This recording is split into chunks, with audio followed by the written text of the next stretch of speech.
दोस्तों, अपराधी जब भी कोई अपराध करने जाता है तो उससे पहले बहुत ही खतरनाक प्लान बनाता है और अपने खतरनाक प्लान के तहत अपने बुरे काम को अंजाम देता है। लेकिन वह सोच बैठता है कि इस बुरे काम के अंजाम को देने के बाद हमारी जो ज़िंदगी होती है बड़े ही ऐशो आराम से गुजर पाएगी।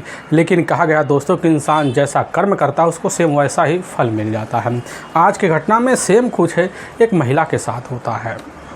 नमस्कार दोस्तों, मैं प्रदीप कुमार आपको इस टेढ़ी बात चैनल पे मैं स्वागत करता हूं। दोस्तों आज की यह जो सच्ची घटना है, यह घटना सुनाने से पहले मैं आपसे एक छोटा सा रिक्वेस्ट करना चाहता हूं, क्योंकि आप अगर इस चैनल पर नए हो और पहली बार आए हुए हो तो एक बार जाकर अपने इन्हीं प्यारे हाथों से आप इस चैनल को लाइक और सब्सक्राइब और शेयर ज़रूर कर दें, ताकि आपकी वजह से इम्पोर्टेंट होने के नाते आज यह जो क्राइम स्टोरी है यह काफ़ी लोगों तक पहुँचाया जा सके, और इसके लिए हम आपके तहे दिल से शुक्रगुजार रहेंगे। दोस्तों आज की यह जो सच्ची घटना है यह ठीक पंजाब प्रदेश और उसी में जाना माना लुधियाना शहर भी पड़ता है। उसी के अंतर्गत जाना माना एक मुड़िया चौकी भी पड़ता है। मैं बात कर रहा हूँ अब इधर जैसे ही अब 9 अक्टूबर का ही वही रात का यही 4 बजे के आसपास का, यानी कि सुबह का भोर का अब वही क्रॉस करता टाइम, तभी जो होता है उसी के चौकी इंचार्ज होते हैं अमरनजीत सिंह, और वह रात में गश्त कर कर अब अपने ही चौके में लौटे होते पूरी रात, और तभी सोचते हैं क्यों ना चला जाए, थोड़ा पीठ सीधा कर लिया जाए। इसी वक्त अब बेडरूम में जाते हैं आराम करने के, जिसे तक पे लेटते हैं तभी उनको अब एक सूचना मिलता वहाँ के मुंशी के द्वारा कि ठीक जो होता है यहाँ से लगभग कुछ दूर पर ही वही 4 किलोमीटर दूर के आसपास जो होता है एक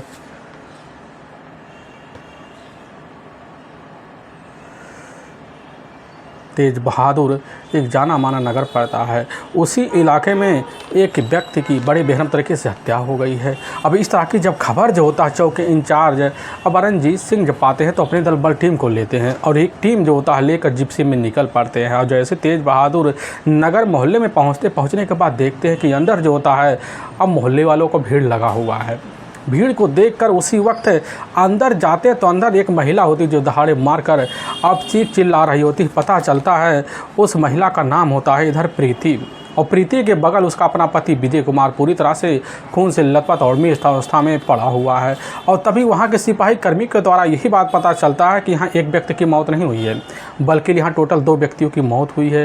यह बात जैसे ही अमरनजीत सिंह सुनते उसी समय चौंक जाते हैं, अपने दल बल टीम को लेते हैं और ठीक है अब ऊपरी वाली मंजिल छत पर चले जाते हैं। देखते हैं एक कमरा है, उसी कमरे में एक व्यक्ति पूरी तरह से वह भी खून से लथपथ मृत अवस्था में पड़ा हुआ है।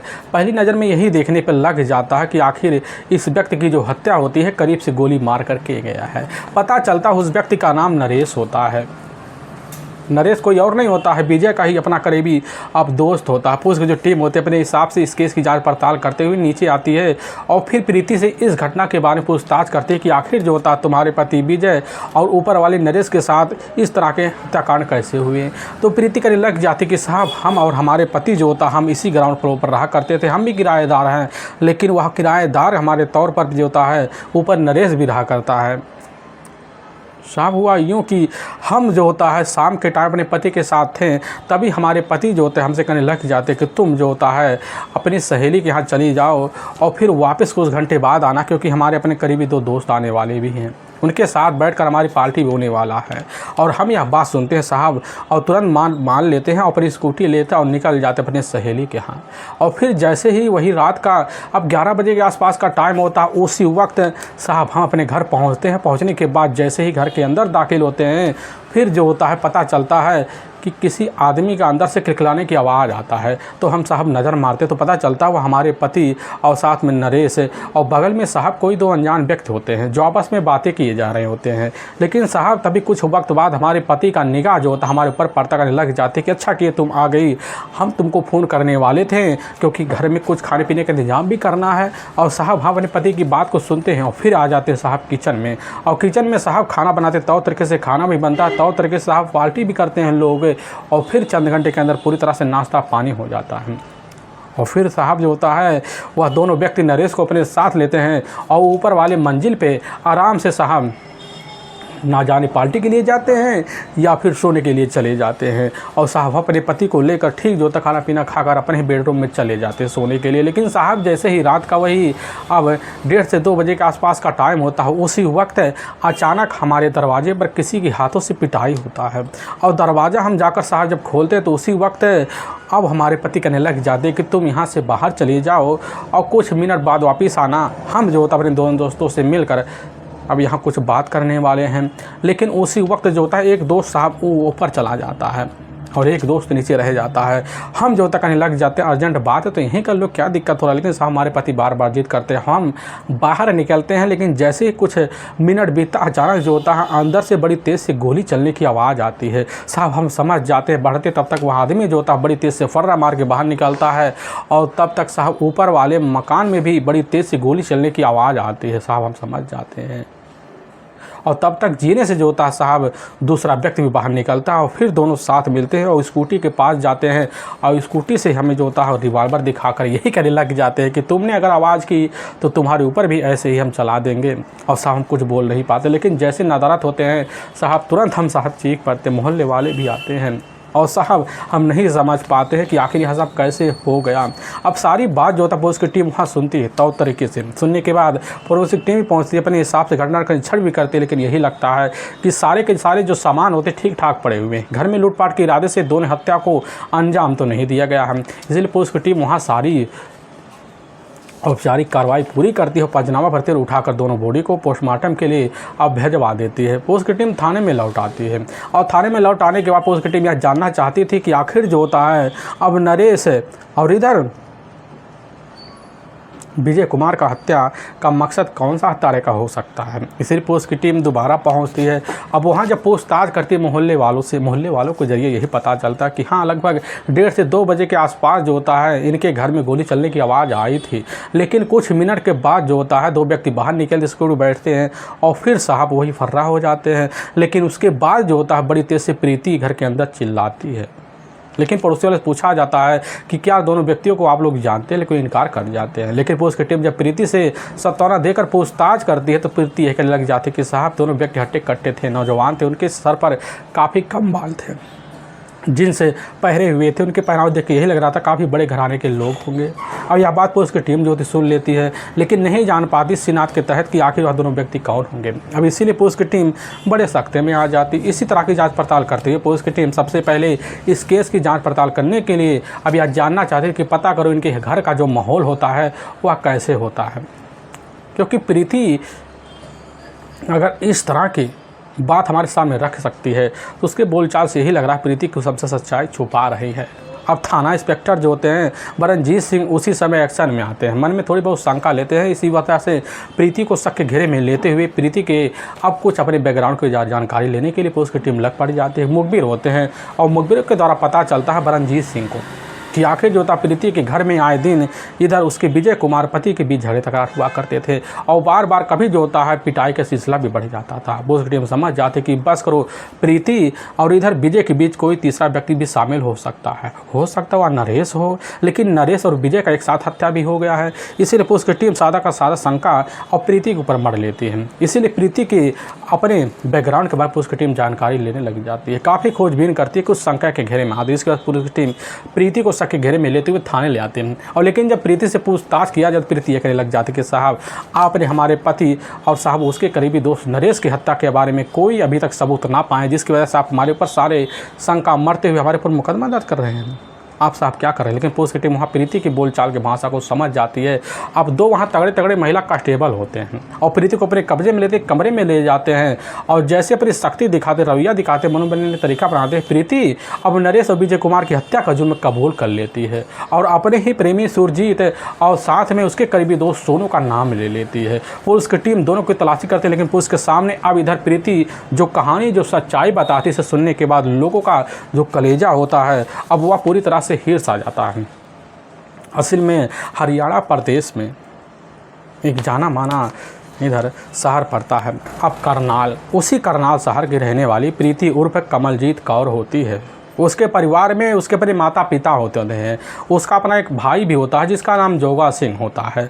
लेकिन दोनों का जो बचपना होता है वह बड़ा तेज तर्रार वाला होता है। दोनों अपने मन के मालिक होते हैं, क्योंकि उसके जो पिता होते हैं, जो माँ होती हैं, बड़े सीधे साधे स्वभाव की भी होते हैं। उसी का फ़ायदा प्रीति और दूसरी तरफ जोगा सिंह दोनों भाई बहन उठाया करते थे और मोहल्ले वाले से दोनों मिलकर झगड़े तकरार एक साथ के। लेकिन बचपना ऐसे बीतता कि दोनों अब उसी दबंगी पर आदी हो जाते। किसी व्यक्ति को मनाना हो, दोनों एक साथ हो जाते, जिसकी वजह से अपने इलाके में मशहूर हो जाते। धीरे धीरे अब चोरी चकारी यहाँ तक लूटपाट भी करना दोनों शुरू कर देते हैं। दोनों के पास जब ढेर सारे पैसे आने लग जाते हैं, दोनों अपने रुतबा अपने अलग व्यवहार की तरह जमाना शुरू कर देते हैं। और इधर जब भी कोई केस होता, प्रीति सुलझाने के लिए पहुंचती, अपनी खूबसूरती के बल पर उस केस को भी सुलझा लिया करती थी, क्योंकि प्रीति इतनी खूबसूरत थी। कोई भी युवक देखता एक ही नज़र में प्रीति का दीवाना सा हो जाता है। प्रीति इस चीज़ की समझ कर अब उसी का फ़ायदा बखूबी तरीके से उठाया करती थी। इसी वजह से प्रीति के इर्द काफ़ी लड़कों का भी डेरा बना हुआ था। लेकिन प्रीति समझती और उनके मन के भावनाओं को कदर करती और फिर जो होता है उनका फ़ायदा भरपूर उठाती, लेकिन भाव किसी को नहीं देती थी। इसी बीच प्रीति जो होती है अपनी ज़िंदगी को जीने का मकसद भी समझ लेती है और रौबिया तरीके से जीने लग जाती है। महत्वाकांक्षी ना बनकर सीधे सीधे खर्रा ज़िंदगी पर उतर आती है। लेकिन इसी बीच उसका जो अपना भाई होता है जोगा सिंह, अभी एक हत्या के जुर्म में पुलिस कदम जब चढ़ जाता है तो वह जो होता सीधा का सीधा करनाल के जेल में चला जाता है। अब इधर प्रीति का जो होता है पूरे परिवार वाले सहमति भी ना देकर अब प्रीति अकेले अपने भाई को छुड़वाने के लिए तौर तरीके से लग पड़ जाती है और बराबर उसका सप्ताह में 1-2 बार आना जाना बनी हो जाता है। लेकिन प्रीति का उसी जेल में अब रहने वाले मौके पर अब जोगा का अपना करीबी दोस्त होता है और विजय कुमार का ही अपना सगा भाई होता है नरेश, जो जेल में वह भी एक तक के जुल्म में बंद पड़ा होता है। लेकिन इसी बीच जो होता है उसका अपना करीबी दोस्त अब नरेश का भी आना जाना हो जाता है। और जब आना जाना हो जाता है तो इसी बीच दोनों की दोस्ती के नाते जो होता है धीरे धीरे अब विजय का जान पहचान प्रीति से हो जाता है। और जब प्रीति जान पाती है कि आखिर विजय भी एक दबंग किस्म का आदमी भी है, उसका अपने इलाके में अलग ही रुतबा है और काफ़ी लोगों के सामने पहुंचा हुआ व्यक्ति है, और प्रीति वही चाहती जिसकी वजह से विजय के साथ जो होता है अपने सारे बातें जब शेयर करना शुरू कर देती है तो इसी बीच जो होता है विजय कैसे न तैसे कर और प्रीति के भाई जोगा को भी बेल पर छुड़वा लेता है, अपने भाई नरेश को भी छुड़वा लेता है। दोनों एक दूसरे के हितैषी बन जाते, जिसकी वजह से अब जो होता है बराबर उनका वहाँ आना जाना कम हो जाता है, क्योंकि विजय जो होता है ठीक है हरियाणा के जिंद का रहने वाला होता है। अब उसका जो होता है प्रीति का भी जो मन होता है अब विजय के लिए हिलोरे मारने लग जाता है, क्योंकि विजय के एहसानों के नीचे प्रीति जब दब जाती है तो विजय के साथ जो होता है प्रीति का बराबर घूमना फिरना चलने लग जाता है। अब इस तरह चलने लग जाता है कि दोनों एक दूसरे के मन के भावना को समझते हैं और कोई भी अगर काम करना होता तो तरीके से दोनों मिलकर किया करते थे, तो तरीके से उस काम को निपटाते, चाहे कितना भी ख़राब काम क्यों ना हो। अब इसी बीच दोनों के बीच अब रिश्ते भी जब पनप जाते हैं, दोनों रिश्ते जब पन पाते हैं तो तरीके से रिश्ते को बेखूबी तरीके से निभाना शुरू कर देते हैं। और इसी बीच दोनों फैसला लेते हैं और एक जो होता है मंदिर में जाकर दोनों तौर तरीके से शादी करते हैं। फिर इधर कमलजीत कौर से अपना नाम बदल कर अब प्रीति रखवा लेती है। कमलजीत कौर उर्फ प्रीति अपनी ज़िंदगी जो होता है विजय के साथ जब बिताने लग जाती तो विजय सोचता है कि जिंद में रहकर हमारी ज़िंदगी सेफ होने वाला नहीं है, जिसकी वजह से अब वहाँ से फैसला लेता है भाग कर ठीक जो होता है पंजाब के लुधियाना आ जाता है। और जब लुधियाना आता तो तरीके से अब लुधियाना में जाकर उसी मुंडिया चौकी के इलाके में अब तेज बहादुर इलाके में जाकर एक कमरा लेता, फिर वहीं रहना जो शुरू कर देता है। तो इसी बीच वहाँ उसका अपना जो दोस्त होता है नरेश भी आने लग जाता है। अब नरेश को जो होता है अपने ऊपर वाला मंजिल दे देता है। फिर दोनों एक साथ मिलकर जो होता है वहाँ इलाके में रहकर चोरी चपाटी अपना करना शुरू कर देते, क्योंकि उन्हें पता होता है यहाँ कभी पुलिस पहुँच नहीं पाएगी। और तो तरीके से अपनी ज़िंदगी बिताते हैं। प्रीति भी लग पड़ जाती है अपनी ज़िंदगी को जीने के लिए।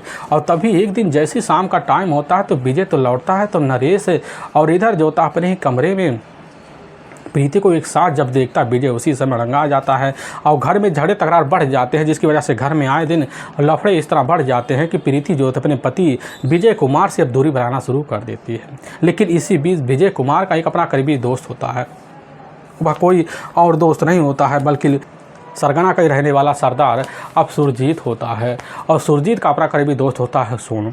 और कभी कभी जो होता है सुरजीत का जो होता है नरेश के क्वार्टर पे आना जाना बन जाता है। लेकिन इसी बीच सुरजीत को जो नज़र होता है जाकर जब प्रीति पर पड़ता खूबसूरत देखकर अब मोहित सा हो जाता है। उसी वक्त प्रीति के सामने एक दिन अकेला पढ़कर सुरजीत अपने सारे बैकग्राउंड पर जानकारी दे देता है। कहने लग जाता कि हमारे पास आलीशान मकान है, हमारा इस इलाके में अलग ही रुतबा है, क्योंकि देख रहे तुम्हारे पति और तुम्हारे करीबी दोस्त के पति का हमारे सामने कोई औकात नहीं। इस तरह की बात की जानकारी पाकर प्रीति के मन में अब जो होता सुरजीत को पाने का लालसा जाग जाता है। सारी बात मनमोहक ले लेती है। फिर जो होता सोच लेती है कि आखिर हमारे पति से अच्छा जो होता है सुरजीत को, जिसके बाद सुरजीत के साथ अब उसका चोरी छुपे मिलना जुलना भी हो जाता है। और जब मिलना जुलना हो जाता है तो दोनों सोच लेते हैं कि आखिर जो होता है पति के रहते हमारी ज़िंदगी पूरी तरह से स्वाभाविक ना हो पाएगी। अब इधर सुरजीत को पता चल जाता है कि प्रीति का जो अपना भाई होता है जोगा सिंह एक पहुंचा हुआ बहुत बड़ा दबंग किस्म का, उसके पास काफ़ी सारी ज़मीन भी पड़े हुए हैं। अगर वह ज़मीन प्रीति के हत्थे चढ़ जाए तो प्रीति हमारे तरह है ही, और प्रीति की वजह से हमारे पास वह ज़मीन आ जाए। यही सब सोचकर सुरजीत जो होता है पहुँच जाता है प्रीति के पास, करने लग जाता है कि हम दोनों तो शादी कर अपनी ज़िंदगी गुजारेंगे, लेकिन तुम्हारे भाई के पास काफ़ी करोड़ का ज़मीन पड़ा हुआ है, इकलौता भाई है, तुम दो बहनें हो, अगर समझ लो तुम्हारा भाई जो होता है इस दुनिया में न रहे तो ज़मीन तुम्हारे नाम हो जाएगा, फिर हम दोनों मिलकर मौज करेंगे। और प्रीति जब इस तरह की बात सुरजीत के द्वारा सुनती हुआ समझती कि अरे एक तीर से दो निशान हो जाए तो कितना अच्छा है, और पति इस दुनिया में ना रहे तो ज़मीन तो होगा ही, साथ में अब प्रेमी भी साथ में होगा। लेकिन सुरजीत का और कुछ मकसद होता है, उसका मकसद यही होता है कि ज़मीन आने के बाद जो होता है प्रीति इस रास्ते में रहेगी नहीं, दुनिया से जुदा हो जाएगी, तो अपनी ज़मीन लेकर अपनी ज़िंदगी ऐसे आराम से जिएंगे। लेकिन प्रीति जो होता है बड़ी जल्दी सुरजीत के बहकावे में आ जाती है। और इधर सुरजीत का अपना करीबी दोस्त होता है सोनू, सारी बात की जानकारी अब इधर सुरजीत सोनू को दिया करता था, सोनू सब तरीके से राय मशवरा भी दिया करता था। और इधर सुरजीत और सोनू मिलकर खतरनाक प्लान भी बना लेते हैं। लेकिन उसी प्लान में जो होता है बड़ी जल्दी प्रीति फंस जाती, प्रीति नहीं समझ पाती है। तो तरीके से अब खतरनाक प्लान बनाकर अपने पति को अपने रास्ते हटाने के लिए इधर लग पड़ जाती है। लेकिन जैसे ही साल 2009 का वही अब मार्च का महीना, उसी महीने में इधर जो होता है अब पैरोल पर छूट जाता है सोनू। छूटने के बाद जो होता है जेल के अंदर नहीं, लेकिन पुलिस के पीछे जब पड़ जाती है तो सोनू उसी समय समझ जाता है मौका अच्छा है, और तभी मौके को ना गंवाते हुए ठीक जैसे ही 7 मार्च साल 2009 का वक्त होता है, उसी वक्त इधर सोनू और साथ में सुरजीत दोनों जो होता है प्रीति के मकान पे पहुंचते हैं। और मकान में पहुंचने के बाद जो होता है अब मुलाकात इधर विजय से हो जाता है, नरेश से हो जाता है। जान पहचान होने की वजह से अब पार्टी का माहौल बनाते हैं, प्रीति समझती करना क्या है, और प्रीति जो होता है उनके लिए अवभगत में लग पड़ जाती है। लेकिन रात का जैसे ही अब वही 1 बजे के आसपास का टाइम होता है, पार्टी जमता है कमरे में, और अचानक जो होता है अपनी जेब से रिवॉल्वर निकालता है सुरजीत, और इधर सोनू निकालने के बाद नरेश के ऊपर लगा लेता है। और जैसे ही इधर विजय देखता तो भागने प्रयास तो करता, अपने कमरे पहुंचता तब तक दोनों उसी के ऊपर टूट पड़ते, वह भी दुनिया को छोड़ के चला जाता है। और स्कूटी लेकर तो फरार तो हो जाते हैं, लेकिन इधर जो होती है अब नाटक करने के लिए पूरी तरह से प्रीति तैयार खड़ी हो जाती है, नाटक करती है। लेकिन वाकई में उस थाने में जो सच्चाई आता है इसका किसी का कलेजा भी हिल सा जाता है। पुलिस की जो टीम होती है इधर सोनू और सुरजीत की तलाशी करने के लिए पुलिस बल भी लगा चुकी है, काफ़ी मेहनत करती है। कई महीने बाद पुलिस घंटे चढ़ते हैं, लेकिन पुलिस की टीम अब तीनों पर लेते हुए गंभीर मुकदमा दर्ज करते हुए ले जाकर हमेशा के लिए जिस को पीछे भी डाल देती है। दोस्तों, हमें इस घटना का सुनाने का जो उद्देश्य किसी के दिल को ठेस पहुँचाना नहीं है, बल्कि आपको यह बताना कि आप जहाँ भी रहें आप सावधान और सतर्क जरूर रहें। फिर मुलाकात होगी, तब तक के लिए जय हिंद, जय भारत।